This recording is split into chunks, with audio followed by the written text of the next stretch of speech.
Hello dear student, welcome to my YouTube channel SK classes. प्यारे बच्चों, कल हम डिस्कस कर रहे थे साधारण नमक और उसके रासायनिक गुण और उसके भौतिक गुण के बारे में। प्यारे बच्चों, आज हम स्टडी करने वाले हैं अभिरंजक चूर्ण। प्यारे बच्चों, रंजक चूर्ण का दूसरा नाम होता है ब्लीचिंग पाउडर। प्यारे बच्चों, ब्लीचिंग पाउडर को ही हम रंजक चूर्ण कहते हैं। यह हमारा एक मोस्ट इम्पोर्टेंट क्वेश्चन बनता है कि रंजक चूर्ण से आप क्या समझते हैं, इसके रासायनिक गुण, इसका रासायनिक भौतिक गुण और इसका रासायनिक नाम लिखिए। प्यारे बच्चों, तो आज हम यहाँ पर बहुत ही साधारण से शब्दों में इसके रासायनिक नाम, अणु सूत्र और बनाने की विधि, रासायनिक गुण और भौतिक गुण के बारे में समझेंगे। तो प्यारे बच्चों, चलिए स्टार्ट करते हैं यहाँ पर विरंजक चूर्ण। विरंजक चूर्ण, प्यारे बच्चों, विरंजक चूर्ण का रासायनिक नाम क्या होता है? सबसे पहले हमें याद होना चाहिए कि विरंजक चूर्ण का रासायनिक नाम क्या है। तो प्यारे बच्चों, विरंजक चूर्ण का रासायनिक नाम कैल्शियम ऑक्सीक्लोराइड है। प्यारे बच्चों, यहाँ पर हमने समझ लिया है कि विरंजक चूर्ण का रासायनिक नाम कैल्शियम ऑक्सीक्लोराइड होता है। उसके बाद अब हमें देखना है कि विरंजक चूर्ण का अणु सूत्र क्या होता है। तो प्यारे बच्चों, विरंजक चूर्ण का अणु सूत्र CaOCl2 होता है। क्या होता है बेटा? CaOCl2 होता है। प्यारे बच्चों, इसके बाद अब हम ये समझने का प्रयास करेंगे कि विरंजक चूर्ण को हम किस विधि से और कैसे बनाते हैं। तो यहाँ पर हमारी हेडिंग है विरंजक चूर्ण को बनाने की विधि। प्यारे बच्चों, विरंजक चूर्ण को बनाने की विधि। विरंजक चूर्ण को बनाने की बहुत ही आसान विधि है, जिसे हम एक पंक्ति के द्वारा समझने का प्रयास कर रहे हैं। प्यारे बच्चों, विरंजक चूर्ण को बनाने के लिए शुष्क बुझे चूने पर क्लोरीन की अभिक्रिया कराने से प्राप्त होता है। प्यारे बच्चों, साधारण से शब्दों में हम कह सकते हैं कि विरंजक चूर्ण को बनाने के लिए बिना बुझे चूने की क्रिया क्लोरीन के साथ कराई जाती है। तो प्राप्त प्रोडक्ट को ही हम विरंजक चूर्ण या ब्लीचिंग पाउडर कहते हैं। यहाँ पर इसे हम एक समीकरण के द्वारा समझने की कोशिश कर रहे हैं। देखिएगा प्यारे बच्चों, यहाँ पर सबसे पहले हमने जब इसे बनाने की कोशिश की तो इसमें सबसे पहले CaOH का होल ट्वाइस, जिसे हम कहते हैं कि बुझा हुआ चूना लेते हैं। उसके बाद क्लोरीन गैस इसके साथ मिला देते हैं। जब क्लोरीन गैस इसमें मिलाएंगे तो प्यारे बच्चों हमें प्राप्त होगा CaOCl2 प्लस हाइड्रोजन गैस, नहीं सॉरी बच्चों, हाइड्रोजन यानी कि हमारे पास आएगा वाटर मॉलिक्यूल। क्या प्राप्त होगा प्यारे बच्चों? जब बुझे हुए चूने की क्रिया क्लोरीन के साथ कराते हैं तो विरंजक चूर्ण CaOCl2 प्लस वाटर मॉलिक्यूल बाहर निकल जाएगा। यहाँ पर CaOCl2 को हम विरंजक चूर्ण कहते हैं। प्यारे बच्चों, इस पॉइंट को नोट कीजिएगा। अब हम समझने वाले हैं कि विरंजक चूर्ण के क्या क्या गुण होते हैं। तो प्यारे बच्चों, विरंजक चूर्ण जिसका दूसरा नाम ब्लीचिंग पाउडर है, इसके गुण निम्नलिखित होते हैं। प्यारे बच्चों, विरंजक चूर्ण निम्न भौतिक एवं रासायनिक गुण रखता है। प्यारे बच्चों, हमें याद रखना है कि चाहे पदार्थ कोई भी हो, उसके दो गुण कम से कम होंगे। नंबर एक, इसमें एक हमारा भौतिक गुण होगा और दूसरा हमारा रासायनिक गुण होगा।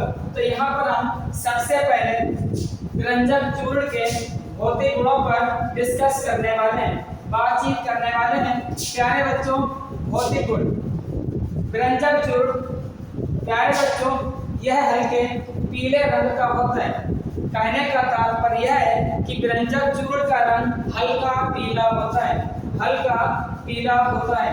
उसके बाद दूसरा पॉइंट प्यारे बच्चों, व्यंजक चूर्ण यानी कि इसमें क्लोरीन की गंध आती है प्यारे बच्चों, क्योंकि व्यंजक चूर्ण जिसका अणु सूत्र है CaOCl2, जहां पर इसमें क्लोरीन गैस उपस्थित होने के कारण इसमें क्लोरीन की गंध भी आती है।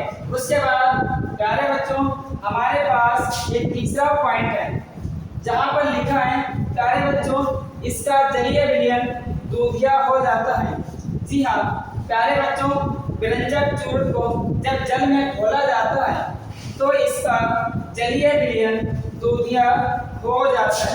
प्यारे बच्चों मोस्ट इंपोर्टेंट पॉइंट है, आपसे बहुविकल्पी मल्टीपल चॉइस क्वेश्चन में पूछा जाता है किस विलयन का, किस यौगिक का जलीय विलयन दूधिया होता है। तो प्यारे बच्चों अगर हमें ऑप्शन के हिसाब से व्यंजक चूर्ण मिले तो व्यंजक चूर्ण सही करना है, और यदि इसके स्थान पर इसका अणुसूत्र लिख दें CaOCl2 तो हमें CaOCl2 पर टिक लगाना होगा।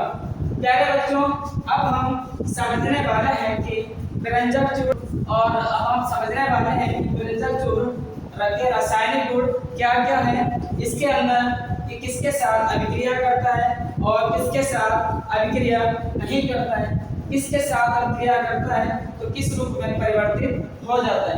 प्यारे बच्चों यहाँ पर हम सबसे पहले व्यंजक चूर्ण के रासायनिक गुणों के अंदर हम समझने वाले हैं कि व्यंजक चूर्ण अम्ल के साथ क्रिया करके कैसी प्रक्रिया देता है। प्यारे बच्चों व्यंजक चूर्ण की जब हम तनु सल्फ्यूरिक अम्ल से क्रिया कराते हैं तो हमें सबसे पहले हाइपोक्लोरिक अम्ल प्राप्त होता है, और यह अम्ल अपघटित होकर एक नई ऑक्सीजन को देता है, जिस ऑक्सीजन को प्यारे बच्चों हम नवजात ऑक्सीजन कहते हैं।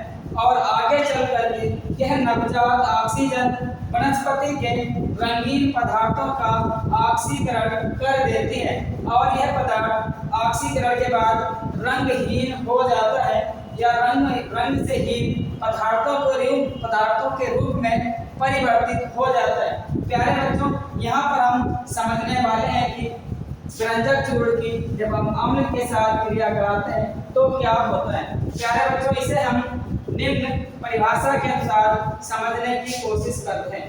प्यारे बच्चों जब कभी भी हम व्यंजक चूर्ण की तनु या तनु सल्फ्यूरिक अम्ल से क्रिया करते हैं तो हाइपोक्लोरिक अम्ल बनता है, और यह क्या मतलब है प्यारे बच्चों, हाइपोक्लोरिक अम्ल अपघटित होकर नवजात ऑक्सीजन देता है। नवजात का मतलब है प्यारे बच्चों एक नई ऑक्सीजन का निर्माण करता है, और यह ऑक्सीजन वनस्पति रंगीन पदार्थ का ऑक्सीकरण कर देती है, और ऑक्सीकरण करने के बाद यह रंगीन पदार्थ हमारा रंगहीन पदार्थ में परिवर्तित हो जाता है। प्यारे बच्चों इसे हम अब एक समीकरण के द्वारा समझने की कोशिश करते हैं। प्यारे बच्चों यहाँ पर हमने सबसे पहले ले लिया है व्यंजक चूर्ण, और इस व्यंजक चूर्ण की क्रिया जब हम तनु सल्फ्यूरिक अम्ल H2SO4 के साथ कराएंगे तो प्यारे बच्चों हमें यहाँ पर calcium sulphate, calcium chloride plus 2HOCl जिसे हम कहते हैं हाइपोक्लोरिक एसिड प्राप्त होता है। और प्यारे बच्चों आगे चल करके यही हाइपोक्लोरिक एसिड हमारा अपघटित होकर के प्यारे बच्चों HOCl जिससे हमने कहा है हाइपोक्लोरिक एसिड अपघटित होकर के HCl प्लस ऑक्सीजन में विघटित हो जाता है। यहाँ पर फिर आप इस ऑक्सीजन को हम नवजात ऑक्सीजन कहते हैं। प्यारे बच्चों अब यह नवजात ऑक्सीजन वनस्पति पदार्थ के रंगीन पदार्थ के साथ ऑक्सीजन जुड़ करके एक क्रिया करता है, जिस क्रिया को हम ऑक्सीकरण क्रिया कहते हैं, और यह पदार्थ ऑक्सीकरण क्रिया के पश्चात एक रंगहीन पदार्थ में परिवर्तित हो जाता है। प्यारे बच्चों अब हम इसके बाद पढ़ने वाले हैं कि व्यंजक चूर्ण का दूसरा रासायनिक गुण क्या है। तो यहाँ पर हम दूसरे रासायनिक गुण के रूप में पढ़ेंगे प्यारे बच्चों व्यंजक चूर्ण की कार्बन डाइऑक्साइड के साथ क्रिया। व्यंजक चूर्ण की कार्बन डाइऑक्साइड के साथ क्रिया। प्यारे बच्चों अब हम व्यंजक चूर्ण की CO2 के साथ क्रिया को समझने और देखने वाले हैं। प्यारे बच्चों जब व्यंजक चूर्ण की क्रिया CO2 के साथ की जाती है या फिर हम कह सकते हैं कि व्यंजक चूर्ण की क्रिया जब हम कार्बन डाइऑक्साइड यानी कि CO2 के साथ कराते हैं तो हमें प्रोडक्ट के रूप में कैल्शियम कार्बोनेट और क्लोरीन गैस प्राप्त होती है, जिसे हमें परिभाषा के रूप में समझने की कोशिश कर रहे हैं। प्यारे बच्चों व्यंजक चूर्ण की CO2 के साथ क्रिया। प्यारे बच्चों जब कभी भी व्यंजक चूर्ण की क्रिया CO2 के साथ होती है तो क्लोरीन गैस निकलती है। प्यारे बच्चों इसके साथ ही में याद रखना है तथा CO कैल्शियम कार्बोनेट CO3 भी हमें प्राप्त होता है, जिसे हम कहते हैं कैल्शियम कार्बोनेट। और उसके बाद इसे हम एक समीकरण के रूप में समझाने का प्रयास कर रहे हैं। प्यारे बच्चों यहाँ पर हमें व्यंजक चूर्ण का अणुसूत्र पढ़ते पढ़ते अब हमें याद हो गया होगा। प्यारे बच्चों हम आशा करते हैं कि आप लोगों को व्यंजक चूर्ण का अणुसूत्र ज्ञात होगा। यहाँ पर व्यंजक चूर्ण का अणुसूत्र है CaOCl2, जिसे हम कहते हैं व्यंजक चूर्ण। इसकी क्रिया जब प्यारे बच्चों हम CO2 के साथ कराएंगे, CO2 को हम कहते हैं कार्बन डाइऑक्साइड गैस। प्यारे बच्चों तो हमें प्राप्त होगा कैल्शियम कार्बोनेट, जिसे हम कहते हैं CaCO3। उसके साथ ही साथ प्यारे बच्चों यहाँ पर क्लोरीन गैस बाहर की ओर निकलती है, इसे हम कहते हैं क्लोरीन गैस, जिसका हमारा प्रतीक है अणुसूत्र है Cl2। प्यारे बच्चों अब हम समझने वाले हैं कि व्यंजक चूर्ण का हम उपयोग कहाँ पर करते हैं। यहाँ पर हम इसके उपयोग के बारे में चर्चा करने वाले हैं। प्यारे बच्चों तो स्टार्ट करते हैं व्यंजक चूर्ण का उपयोग। तो प्यारे बच्चों जैसा कि अभी हम डिस्कस कर रहे थे कि व्यंजक चूर्ण का उपयोग हम कहाँ कहाँ करते हैं, तो प्यारे बच्चों व्यंजक चूर्ण का उपयोग हम यहाँ पर देखने वाले हैं। नंबर 1 व्यंजक चूर्ण का उपयोग व्यंजन में करते हैं। प्यारे बच्चों जैसे कि इसका उपयोग कपड़ों पर व्यंजन के रूप में किया जाता है। दूसरा पॉइंट प्यारे बच्चों व्यंजक चूर्ण जो कि एक जीवाणुनाशक होता है, जो हमारे जल को स्वच्छ करने में सहायता करता है। तो इसका दूसरा पॉइंट हो जाएगा प्यारे बच्चों व्यंजक चूर्ण का उपयोग जीवाणुनाशक के रूप में किया जाता है। उसके बाद प्यारे बच्चों तीसरा पॉइंट हो जाएगा कि व्यंजक चूर्ण का उपयोग क्लोरोफॉर्म के निर्माण में किया जाता है। प्यारे बच्चों आज के इस क्लास में हमने डिस्कस किया है व्यंजक चूर्ण, उसके रासायनिक सूत्र, अणुसूत्र बनाने की विधि, इसके भौतिक एवं रासायनिक गुण और उसके साथ ही इसका उपयोग। प्यारे बच्चों कल के क्लास में हम डिस्कस करेंगे कि बेकिंग सोडा या खाने का सोडा उसे कैसे बनाते हैं, उसकी क्या क्या प्रॉपर्टीज हैं, और कल की क्लास में हम ये सब डिस्कस करने वाले हैं। हम आशा करते हैं कि आज की क्लास आपको बहुत ही अच्छी लगी होगी। प्यारे बच्चों अगर क्लास आपको अच्छी लगी है तो इस क्लास को लाइक कर दें, और अगर चैनल पर हमारे पहली बार आए हैं तो चैनल को सब्सक्राइब कर दें। Thank you.